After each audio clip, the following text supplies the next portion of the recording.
Hi, I'm Chef AJ and welcome to Sweet Indulgence, where I show you how to make healthy, delicious, and guilt-free treats sweetened naturally with fruit. For many years, I was the executive pastry chef at Sante Restaurant in Los Angeles, where I was known for my vegan and gluten-free desserts made from fruit, the whole fruit, and nothing but the fruit. I've loved desserts as long as I can remember. I got an easy bake oven when I was 7, and I haven't stopped making desserts since. The thing is, these desserts, they didn't love me back, because up until about 10 years ago, I was 70 pounds more than I am now, even though I had been vegan for over 46 years. I'm going to show you how you can make delicious desserts that will tickle your taste buds without expanding your waistline. You know, I was completely addicted to sugar, but I didn't want to completely have to dessert. So I learned that I could make anything taste good using fruit, nature's candy. For example, dates, which are a whole food that contain things like water and fiber, vitamins, minerals, phytochemicals, antioxidants, and micronutrients.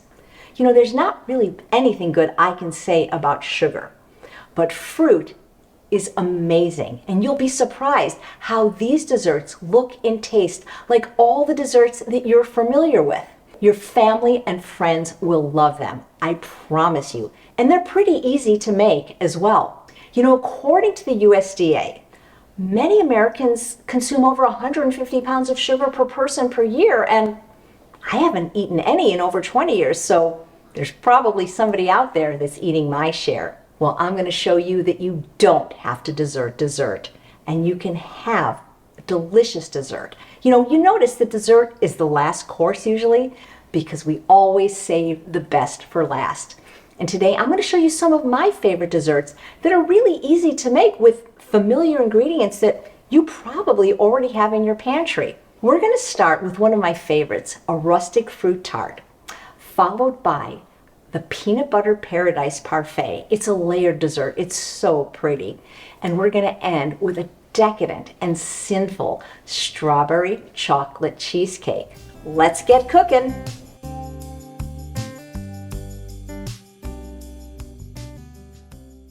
Now I'm going to show you how to make one of my very favorite desserts, the rustic fruit tart. It is so healthy because it's basically made from fruit and oats. You could even eat it for breakfast, and sometimes I do. So I'm going to start with making the filling. You can really use any fruit. I like berries the best, but I'm using strawberries just because they're beautiful and they happen to be my favorite fruit. So here I have some beautiful strawberries that I've washed and cut the stems off of, and now I'm going to cut them. I'm not a fancy chef with like perfect nice techniques. You don't have to be one either. I like things to be a little bit more irregular. I don't like when things are perfect like French pastries. Not that French pastries aren't beautiful and delicious, but I'm just kind of doing a rough chop. You know, you could probably chop these in a food processor or using some other tool, but I just chop them, you know, kind of evenly at the same size. You know, you could use frozen strawberries, but here's the thing. I find that frozen fruit, while healthy and convenient, often isn't as sweet as fresh fruit, but in a pinch you could. I've made this tart using just strawberries, using a trio of berries like strawberries, blackberries, raspberries. I've made it using pears, apples. I've done it with peaches. It really is up to you. You can even do a combination.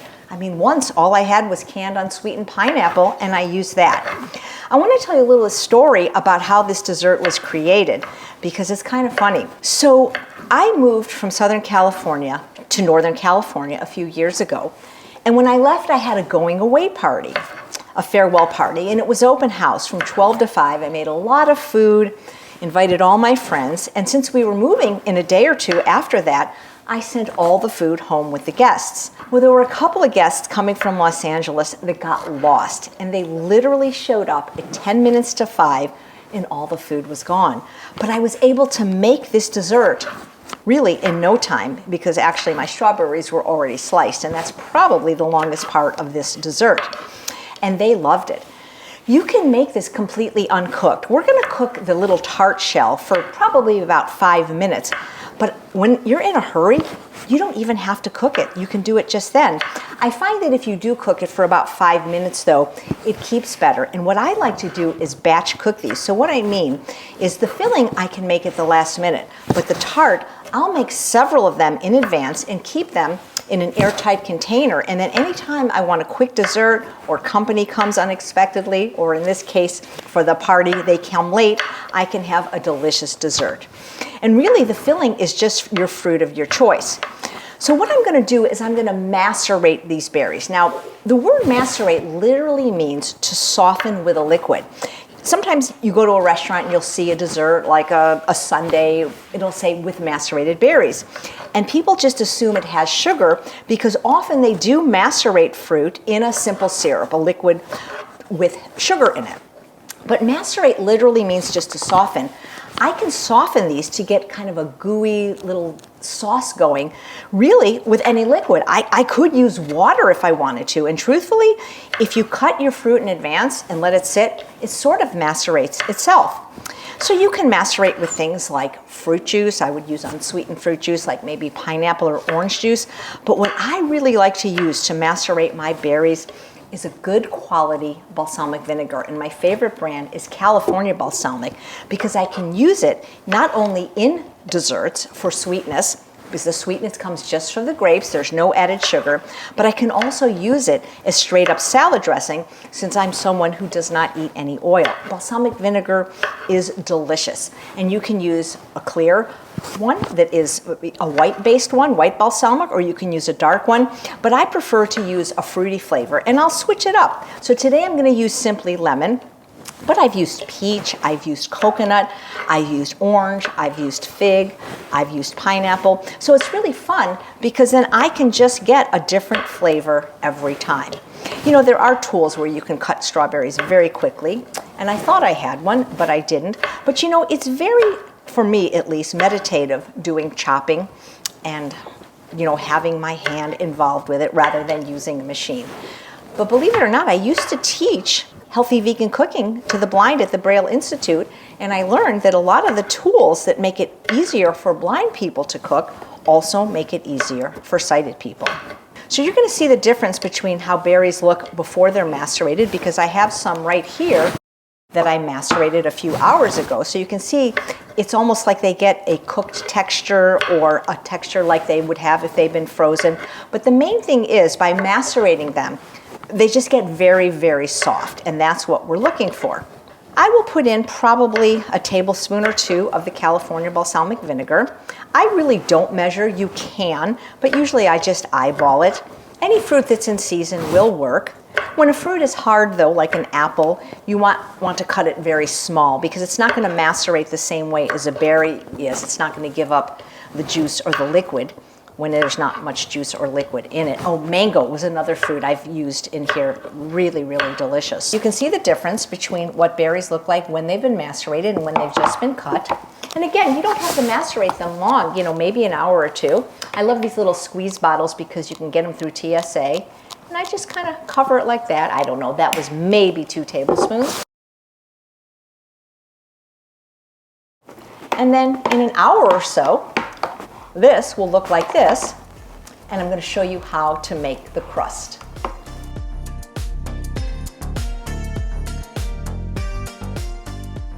So now I'm going to show you how to make this really easy pie crust, which is basically 2 ingredients, dates and oats and a couple of seasonings. You know, when you think about a traditional pie crust, it's pretty unhealthy. It's usually made out of butter, shortening, sometimes both, white flour, sugar, salt. These are actual whole foods that you can eat, and it's super easy to make. You can either make it in a large tart pan. I like to get the kind with the removable bottom. They're really easy to get the tart out of. I did make this one in advance, and it's pretty easy because it comes out. You could eat this whole thing. This would be 1 serving for me. Just kidding. But I really like to make individual desserts. I think people like having their own. So I like to make these small little ones because I think people enjoy them that way. I love these so much that I batch prep them, and I always have them in an airtight container for a quick dessert. I'm going to be baking them for just 5 minutes just to take the stickiness of the dates off them, but you actually don't have to. And I cook them on a nonstick silicone baking sheet. If you don't have one, you could just take any kind of cookie sheet and a piece of parchment paper. And I've already got my oven preheated to 325 degrees.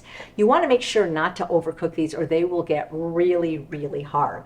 So the base of these is almost like a snickerdoodle cookie, which is a recipe I have that hopefully I can show you on a future episode, but it's very simple. I'm going to be using a food processor. I always tell people when they say, Chef AJ, what type of this or that should I get? My answer is always the same. Get the biggest and the best you can afford, because you can do a smaller recipe in a larger piece of equipment, but you can't do a large one in a small. So I got the biggest one I could find, and I'm going to take my rolled oats, these are gluten-free rolled oats, and place them in a food processor. You want it to be dry, because if you had just washed it and it's wet, anything you grind, like a grain, like an oat or a nut or a seed, will turn into a pesto. We're trying to get kind of a breadcrumb or a flour-like consistency.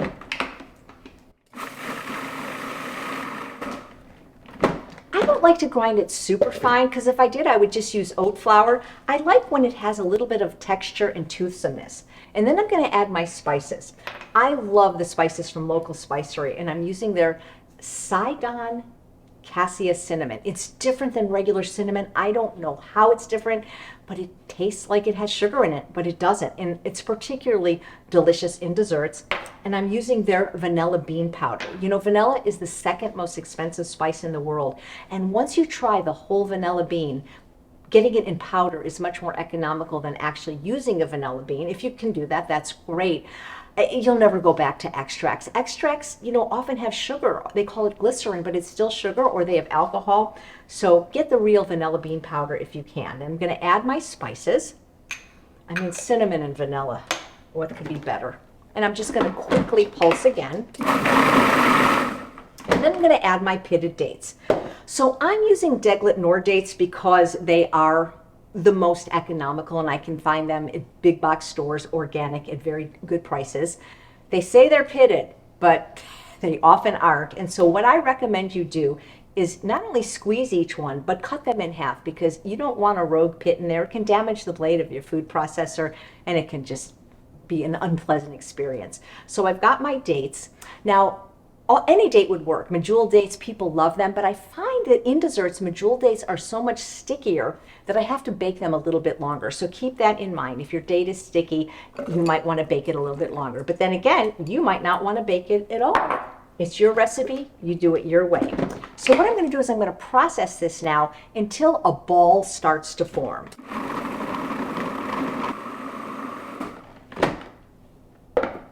Now, how long this takes is going to depend on how powerful your food processor is.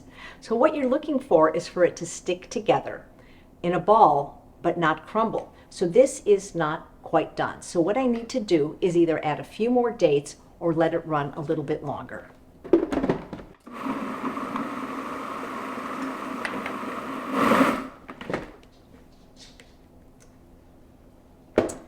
So if after running it for a few minutes, you find it's not quite there, it's still a little bit crumbly, what you're going to do is, again, I'm squeezing each one to make sure there's no pit in there, is I'm just going to add a few more dates. So if you think about it, the dates are not only the sugar in this recipe. There is natural sugar in dates, but it's mitigated by having all the fiber and essential nutrients, vitamins, phytochemicals, antioxidants. But the dates are also the glue. It's what's making it stick together. So I'm feeling around for more of the stickier ones so that we can get these to stick together. In any recipe, you can always add ingredients. You can't take away, so it's always okay to just start with fewer than you think you need. It's almost there. It's almost at what I call the break point, which I'm going to show you what that is. One of the reasons I really love teaching hands-on cooking classes is so that you can feel it, so you know exactly what it's supposed to feel like. So this should just be a couple more minutes now. You can kind of tell that it's ready because the food processor starts to slow down. And you can see that this is exactly what we're looking for. Another way to tell is to take just a little bit in your hand, squeeze it together. You can see that I now have you could eat this, by the way. There's no reason you couldn't. But if I can break it in half like this and it doesn't crumble, I've achieved what I wanted. I call that the break point. So now what I'm going to do is dump this onto my silicone baking mat. And again, if you want to have it precise and be perfect, you can use these little Tart pans. They come in all different sizes and make them perfect. But I like things to have a more homemade and rustic look. And what I do is I'm just going to put this together in kind of a large blob. And then I'm going to eyeball half of it. Now, if you want to be precise, you can use a food scale if you want every one precise. And then half again. You could also make this into 6 or even 8 mini tarts, but I think four is a nice size. And again, this is just fruit notes. I kind of roll it into a ball, each one. And then with the palm of my hand, I'm just going to press this down into a circle. It's really fun to get the kids involved when you're making food in general, but dessert in particular. And again, if you want it to be perfect, it can.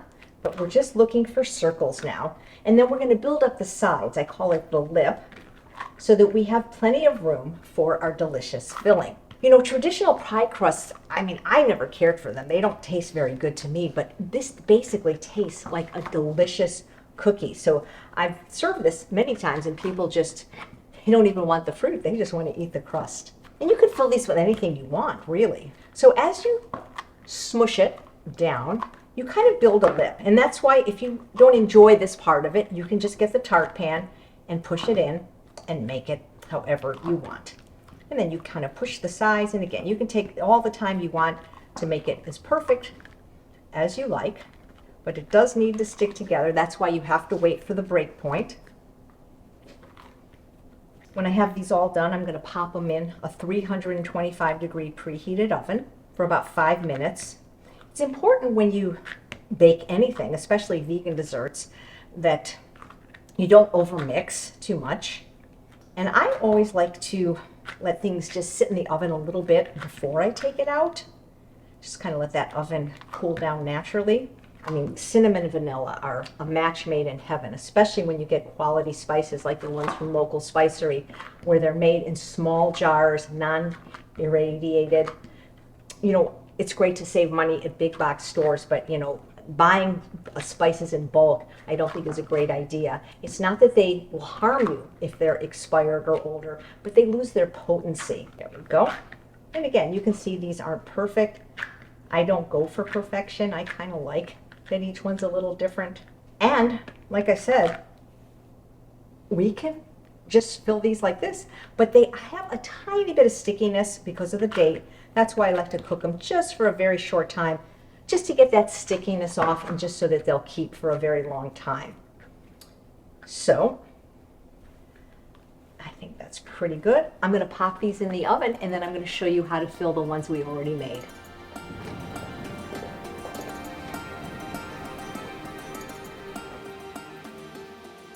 So I'm going to take the crust out of the oven.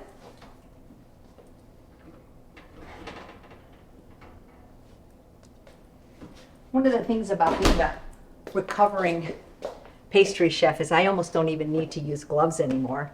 Now I'm going to show you how to fill them. It's so easy. We just take our macerated berries. These are the ones that were just macerated an hour ago, and you can see that they've already given up their liquid. They've been marinating in that delicious Simply Leaven from California balsamic. And I am just going to fill each individual tart shell as full as I possibly can. You know, I just got back from teaching hands-on cooking at the world-famous Rancho La Puerta Spa in Tecate, Mexico. And the students love to make this recipe with whatever fruit they grow there that's fresh. So in this case, they had figs and apricots. It always works. When we can't find a good quality reduced California balsamic type vinegar, we just take it and reduce it ourselves simply by cooking it on the stove until it's thick and syrupy. You see, regular vinegar, like balsamic vinegar, is very sour and has about 6% acidity. But for desserts, you want one that has about 4% like California balsamic, because then it's sweet and syrupy. And again, the sweetness in the balsamic isn't coming from sugar. It's coming just from the grapes. Look how beautiful these are.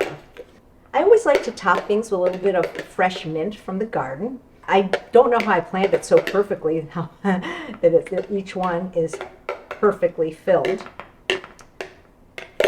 You can actually pick these up with your hand and eat them, and I will. So I look for the mint that is pretty. And maybe just take a little piece on top of each one. It's very, very simple desserts. I don't think desserts need to be complicated or take a long time to make to be delicious. And in this case, super healthy. Garnishing is very important because they say we eat with our eyes. Look how beautiful these tarts look. But let me show you a variation that you can make. So some of the people at Rancho La Puerta, because they're their own chefs, they're making up the recipes, even using mine as a template. We're going to take the ones that I had already macerated. And what some of the chefs like to do is to add just a little bit of cacao nibs. This is the pieces of the cocoa bean. There's no sweetener. It just adds a little bit of chocolatiness and a little bit of crunch. And then we can fill the big tart. Hopefully that was enough strawberries. Oh, look at that. And you can even chop the mint up too, if you want. Probably could use a few more strawberries. Place it in the middle. And then we have the larger version.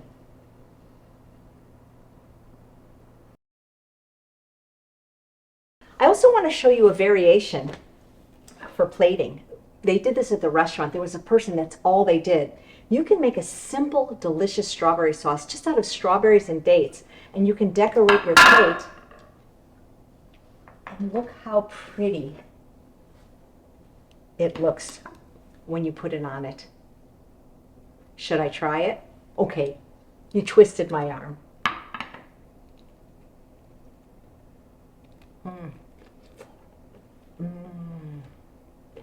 This is delicious.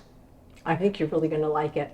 So now I'm going to show you how to make the peanut butter paradise parfait. And the first thing I'm going to do is make the chocolate crumbs. Have you ever seen those desserts like mud pie or dirt where there's crushed up chocolate wafer cookies? Well, I'm going to make the crushed up wafer part, except instead of cookies, it's going to be made out of really healthy whole food ingredients like nuts and fruit. So I'm going to be using walnuts, raw unroasted walnuts, because nuts are healthy in general, but walnuts in particular are very high in what they call these omega-3 essential fatty acids. And I'm going to take them and put them into a food processor, a dry one fitted with the S-blade. Remember, you don't want any water or moisture in there when you're grinding up grains or nuts or seeds, because you'll get a pesto instead of like a crumb-like, breadcrumb or flour-like consistency, which is what we're going for. So I'm just going to process these into crumbs. You don't want to process it too long or you'll actually get nut butter with a powerful food processor like this. And then I'm going to add my cocoa powder. And again, for whatever reason you can't have chocolate, you can use carob powder, raw or roasted. And then I'm going to take my pitted dates that I cut in half to make sure that I don't accidentally get a pit. I am using the Deglet Nord dates. I like the Bari dates if I'm going to eat a date for a snack, but for these recipes in general, I like the Deglet Nord because they're a little bit drier. The Medjool dates are wonderful, but they're so sticky that I can't get a crumbly texture when I'm doing this. I'm going to put those in the food processor. Now, I'm going to pulse this because if I were to let this go and just go round and round, I would have another recipe that I'm going to show you in another episode. It's a brownie. It's like a brownie that's raw. But I don't want it to stick together. I want it to be crumbs. So I'm just going to process it till the dates are pulverized, but not so that it's all smushed together. Perfect. Now, I keep this on hand at all times because if I want to make a quick dessert, I can sprinkle this even over fresh fruit. I can use this on what I call nice cream, which is non-dairy ice cream made from fruit like banana nice cream. So I just keep it on hand in an airtight container. And then I can just pour the rest of the crumbs in here. And now I'm going to show you how to make the peanut butter mousse that this is going to be layered with. Now I'm going to show you how to make the filling for the peanut butter paradise parfait. And this is a recipe on its own. It's peanut butter mousse, and it's actually one of my husband's very favorite recipes. So we're going to start with peanut butter. Now, you can buy pretty healthy peanut butter in the store these days made from just peanuts, but I find when you buy commercial peanut butter, it's often very hard, especially if you refrigerate it. I mean, some stores have that little machine where you can grind it yourself, which is great, but I make my own peanut butter easily in 2 minutes, and I hope to be able to show you how to do that in another episode. What I like about making it myself is it doesn't get hard, and so then it creams up really easily. So I'm going to take my peanut butter, which is literally nothing but roasted, unsalted peanuts, place it in the food processor fitted with the S-blade, add my date syrup. I love to use the organic date syrup from I Love Date Lady. It's rich in minerals, it's organic, and it's delicious. I'm going to add my date syrup. I used to make my own, but it's pretty labor intensive, so now I just buy it in bulk, I might add. You know, this only has 4 ingredients, 5 if you choose to use the vanilla powder. I've got my non-dairy cream cheese. At least where I live in California, it's available at all stores. They don't even have to be the natural food stores anymore, because a lot of people are lactose intolerant or are avoiding dairy for whatever reason. But it is pretty easy to make your own cream cheese just out of cashews overnight. Hope to show you how to do that as well. And my tofu. This is the extra firm silken tofu, different than the water packed tofu. This is what I use for desserts. It comes in a little box. Sometimes it's in the refrigerator section, sometimes it's not. It depends on the store. And a little bit of vanilla bean powder from local spicery. It just takes it to the next level. It's my favorite spice, what can I tell you? So now I'm going to process it in the food processor until it's smooth and creamy. It's often a good idea to stop it at the beginning and just scrape down the sides just to make sure that everything gets fully incorporated and smooth. There's nothing like the smell of fresh peanut butter. You know, the jarred and the other peanut butter that you can get. I don't know, it just doesn't taste as good to me. And it's actually so much more economical to make your own. That's it. Smooth, creamy, delicious. This will set up a little bit in the refrigerator, but let me show you how I plate or put together the peanut butter paradise parfaits. So now I'm going to show you the best part. Well, the best part is actually the eating, but the second best part, how to assemble your beautiful, delicious peanut butter paradise parfait. Now, I like to look for little individual beautiful serving glasses because I think people like having their own dessert. I know I don't like to share. I actually found these at the dollar store. But when I'm making this for a large group, because I have a healthy meetup group where I live and we get together every month for a potluck, I make a double or a triple recipe. And I do the same thing I'm going to show you in a beautiful trifle bowl. It's just a beautiful presentation, and it's easier than plating, 30 or 40 servings. So we have our delicious peanut butter mousse that we've already made, and we have our chocolate crumbs that we've made. And I also make these cinnamon vanilla streusel crumbs because my husband can't have chocolate and I want him to be able to enjoy this dessert. The only other ingredient you'll need are fresh bananas. And when I'm doing this, I want to make sure that the bananas aren't overripe because then they get a little bit mushy. And since the rest of the dessert is very sweet, it's okay if the banana isn't perfectly right and has a little bit of green on it. I have this really cool tool. I don't know where I got it. I actually think it was in Big Bear on vacation once, that cuts the banana into perfect pieces exactly the same size. But you can cut them as big or as small as you want. Sometimes I actually cut them lengthwise when I'm doing the trifle for just a presentation so that you can really see the banana. So I'm just going to make these into slices. Isn't that cool? Very easy. If there's a tool, I'm going to get it. I don't have the best knife skills of a chef. So I love tools, cool tools. There we go. I'm just going to do one right now. I can always do another. Then I'm going to take a scoop and I'm going to place, actually, no, I decided I'm going to put a layer of the crumbs first. I'm going to make one chocolate and one vanilla. So I'm just going to just put a few crumbs on the bottom. You can mix and match. You could do one chocolate layer, one vanilla. I'm going to do them the same. Put a few crumbs on the bottom. Then I'm going to take my mousse. And again, this can be a standalone recipe. You don't have to go to the trouble of making a parfait. But if you do, I'm sure it will be appreciated.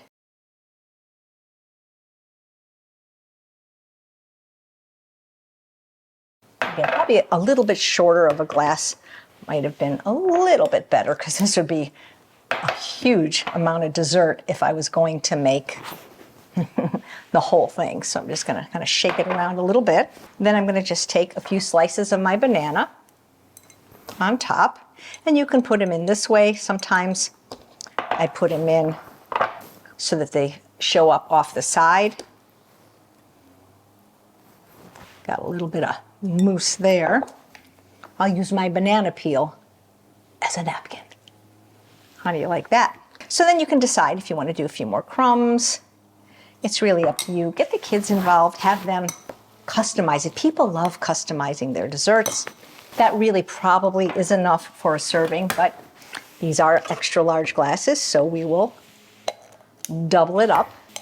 Another 2 scoops. The mousse part is very, very rich. I call this peanut butter paradise parfait because, well, eating it, it's paradise. And the word parfait simply means perfect. So more banana. Take another banana from this one. I could cut another one, but this will be fine. And then maybe a few more crumbs, just so you get a little bit of crumb in every bite. And then what I like to do is take a little bit of chopped roasted peanuts and sprinkle it over the top. You can see from the side how beautiful it is. Maybe the chocolate one's a little bit prettier because of the color, but this one will be every bit as good. You don't believe me? Well, then I guess I'll have to take one for the team and taste it. Want to get a little bit of everything in it. The crumb, the banana, the mousse. To your health.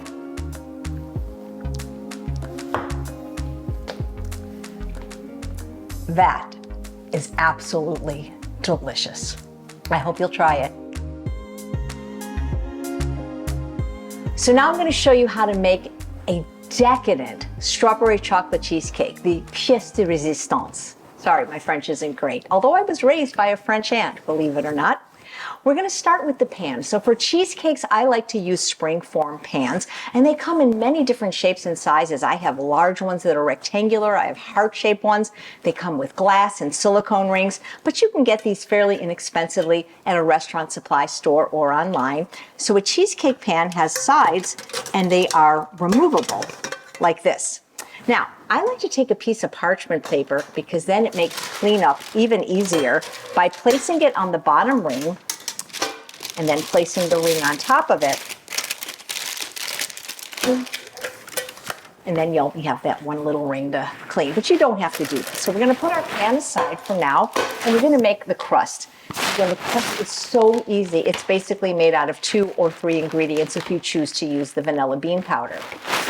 So we have here our almond flour. Now, almond flour, at least where I live, is readily available even in regular grocery stores, not even necessarily health food stores. If you can't find it, that's okay. Just take almonds and then process them in your food processor till they become very fine. There's also something known as almond meal that you can find. It will work great. If for some reason you can't have almonds, you could substitute another nut, for example, or even a seed, but you want to make sure that it's unsalted and unroasted. So we're going to place this in the food processor fitted with the S-blade, and I'm going to add one of my favorite seasonings from local spicery, the vanilla bean powder, different than vanilla powder, which is often white and has sugar in it. This is the real deal. It's just ground up vanilla beans. Then we're just going to process them together just for a quick second. Now, I like to keep the crust light in color to contrast the chocolate filling, but sometimes when I teach this class in my hands-on cooking classes at Rancho La Puerta, some of the students like to add a little bit of cocoa powder and make it chocolate all the way through. Your choice. I'm going to add my pitted dates. Remember the tip, cut them in half even if they're pitted because you never know. These are the Deglet Nor because, as I mentioned before, they tend to be more cost effective because I use a lot of dates. But if I'm going to eat a date just for enjoyment, and let me tell you, dates are enjoyable just as a little sweet treat at the end of the meal, I prefer the Bari dates because they taste like a caramel from my childhood. I love Date Lady, who also makes the date syrup, but if you ever get a chance to go to a date festival or a farmer's market, try the Bari date. So now we're going to process this until it starts to slow down and a ball forms.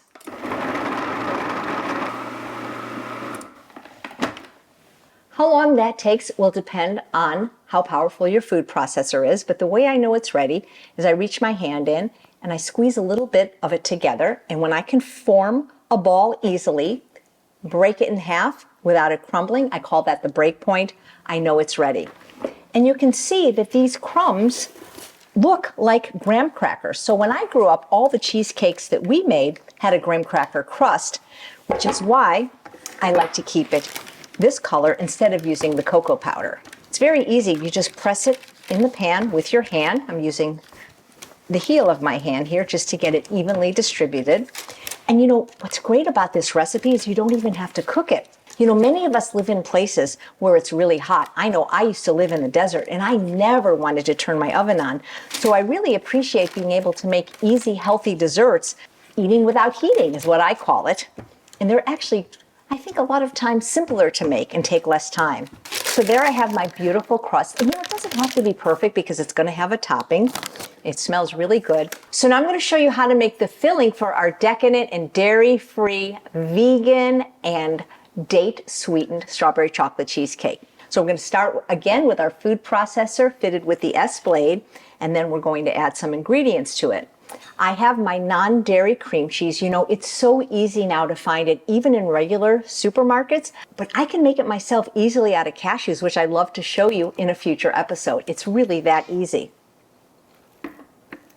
Place that in the food processor with a box of tofu. So I'm using silken tofu. That's different than the water-packed tofu you see in the refrigerated section, which is awesome for savory recipes and stir fries. But for desserts, we want to use the smooth silken tofu that comes in little aseptic boxes. You can use whatever variation you want, soft, firm, extra firm. If they have extra firm, get it, but honestly, they'll all work. This comes in a little block, but I just kind of smushed it into the bowl. Now, if somebody was allergic to soy, I have substituted equal parts of ripe avocado for tofu in my dessert recipes that contain chocolate. We're going to be using a good quality cocoa powder. You can also use a cacao powder. I always say get the best that you can afford, and I like the darker ones better. I just think they're prettier. They smell great. So whichever one you like. And if you can't have chocolate, you could use carob powder. Roasted is probably a little bit better than raw if you're using it for desserts. So we're just going to process this just for a minute or two with the S-blade. Actually, that was less than a minute or two because we have to add a very important ingredient, which is the melted chocolate. So I'm going to go over to the oven and show you how I melt chocolate really, really quickly and easily.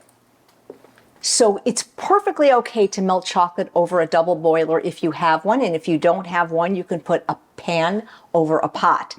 I do this so often, and I've had to do that for so many years, especially working at a restaurant. So what I do is I melt it very carefully in a nonstick pan on the stove because I'm adding date syrup to it so it won't scorch. The thing about chocolate, when you're working with it, you can't walk away or take a phone call. Same thing if you're roasting nuts, because a second or two could mean that it scorches and then you won't be able to use it. So I'm going to turn my oven on and I'm going to put it on low heat. That's important. And then I'm going to add my date syrup. I know that some people melt their chocolate in a microwave. I don't know, to me that's a little bit risky. So I like to do it over the stove, over low heat. And I kind of just have to wait for it because I could do it over high heat, but then I'm going to risk it scorching.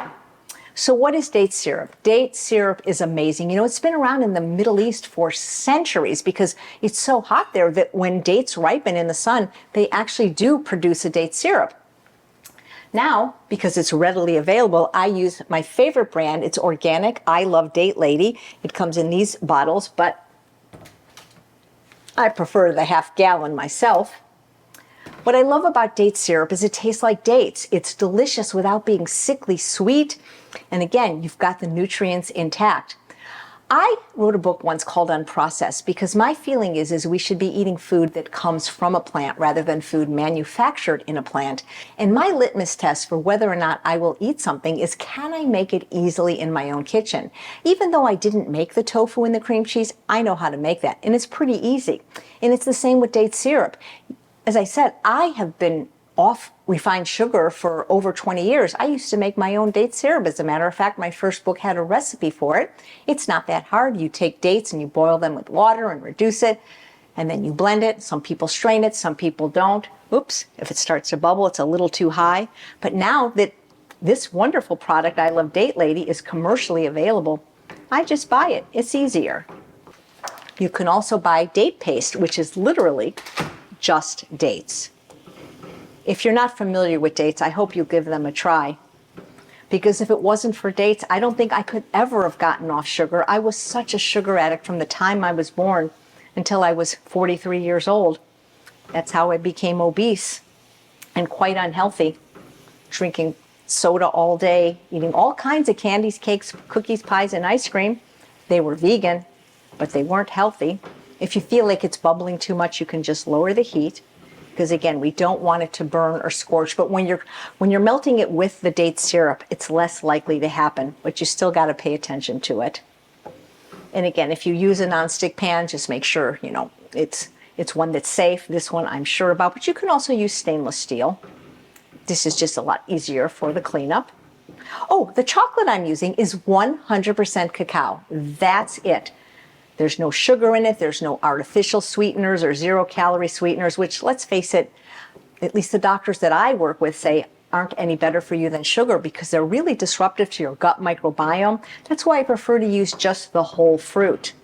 You can get 100% cacao in really just regular grocery stores these days, and of course online.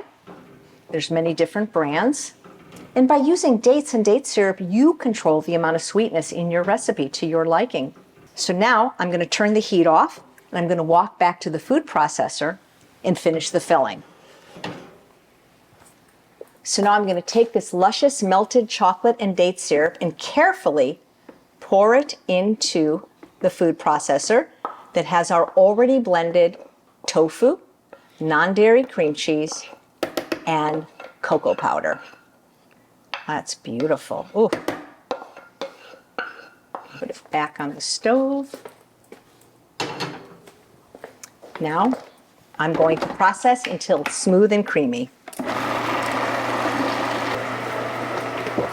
So just about 1 or 2 minutes until it's smooth and creamy. This is a dessert to live for. It's so decadent and so rich. And I'm just going to place it over the crust. And then I'm going to top it with beautiful strawberries. We've done this with blueberries and it tasted delicious. However, in my opinion, nothing is more beautiful than chocolate and strawberries. I want to show you a really cool tip that I learned from my sister-in-law, Lauren, on how to get the blade of your food processor clean, whether you're making mousses and fillings like this or even just hummus. A lot of people leave a lot of the product behind because they don't want to take the time to clean the blade. But I'm going to show you how, using something called centrifugal force, you can get it clean for you. So what I do is I put my food processor back on the base and just very quickly pulse it. And then what happens is all the mousse has come off the blade pretty much, and there's a lot more, probably a half a cup of filling in there that might have been left behind. So it's a really cool tip. Let's get every bit out. Oh, this is as good as any cheesecake from any restaurant. And I know that because I made them for the restaurant. Now you want to smooth it down. But what I like to do is use a tool called an offset spatula. These are very inexpensive and available at a lot of craft or cake decorating stores, just because as you see, when I'm using the spatula, it's kind of hard to get it level. But when you use an offset spatula, it's really easy to smooth over the top. Doesn't this look luscious? I wish you could smell it, but really, I wish you could make it. If you do make it, I hope you'll either email me or tag me on social media with a picture. You know, I teach dessert master classes, and I had a 7-year-old young boy named Luca who actually made this and have photos to prove it. So we get the top smooth, and we don't have to have it perfect because we're going to cover it with strawberries.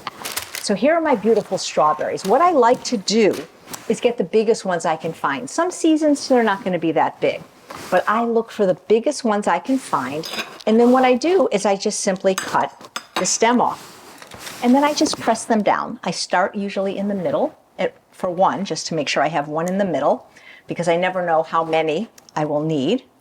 It's okay if they're not completely covered, by the way. Oh, look at this beautiful one. That's a big one. That should probably go on in the middle. And then we just press them all the way around.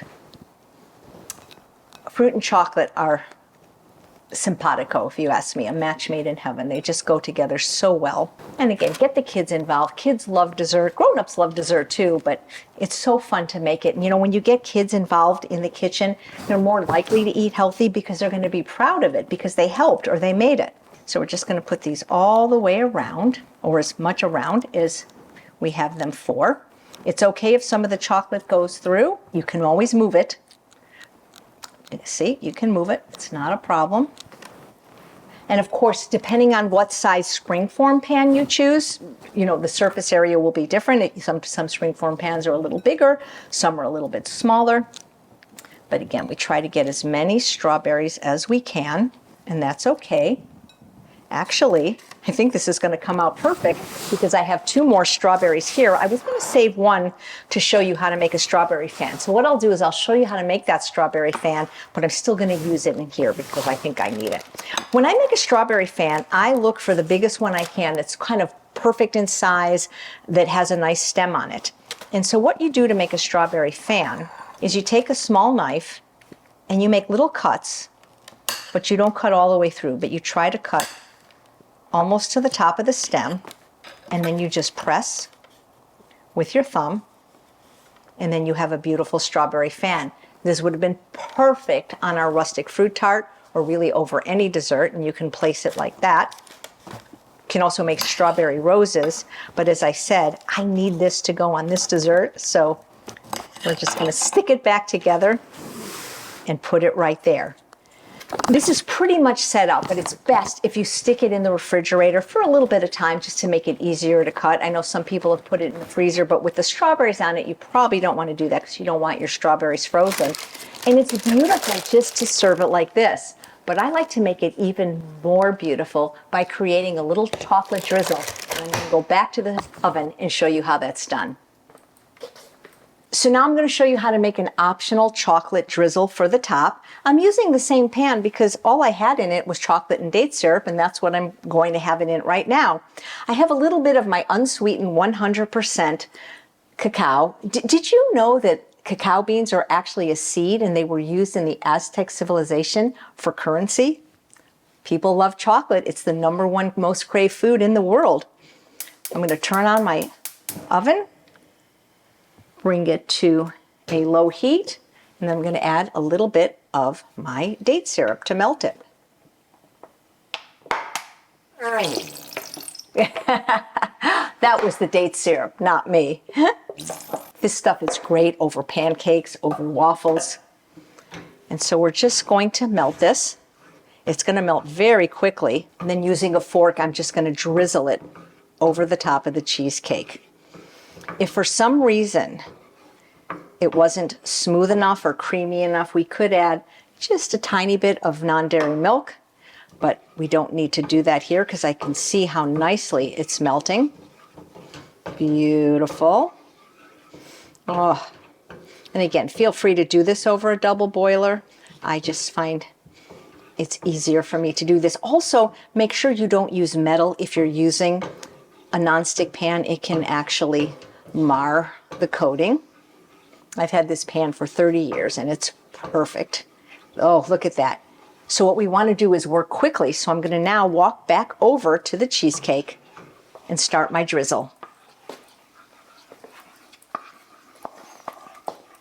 So, as I mentioned, I needed a little bit more, just a little milk. You don't want to melt it in the milk because then it can actually seize up, but I wanted a little bit more. You might want to do this in your sink if you think it's going to be messy, and you just kind of go over the top. Oh, you don't want to completely cover the strawberries. And again, you can use a fork.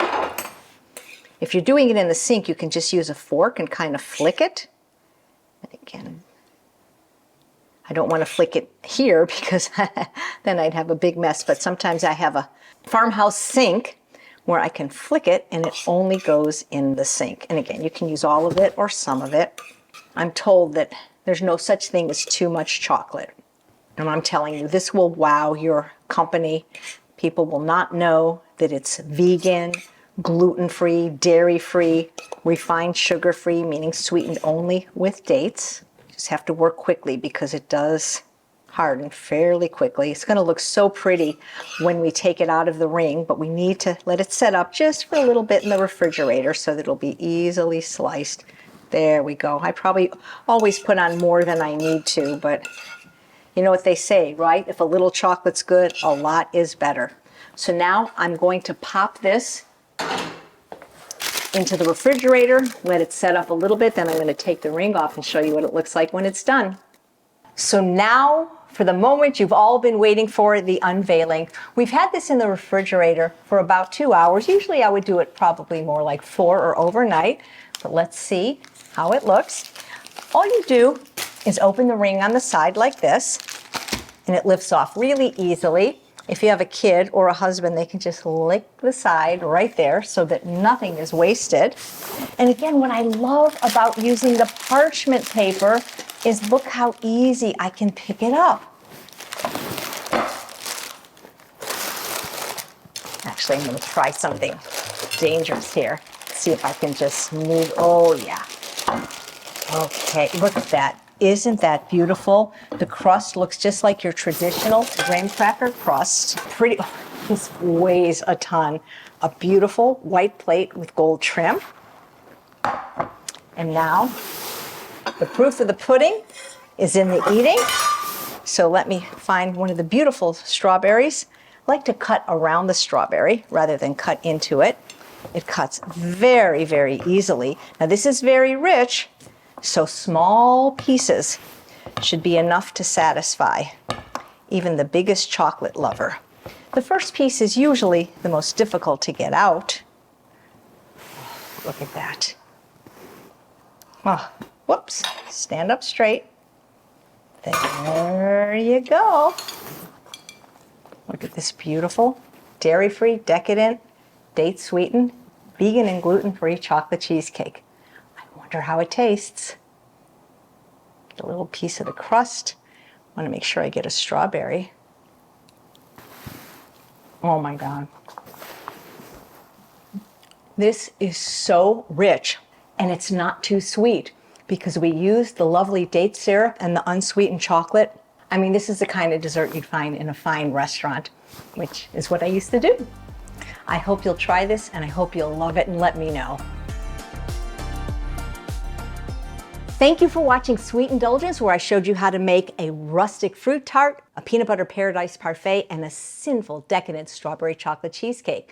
I'm Chef AJ, and you can find me at my website, chefaj.com, on Instagram as The Real Chef AJ, and every day on YouTube I do a live show.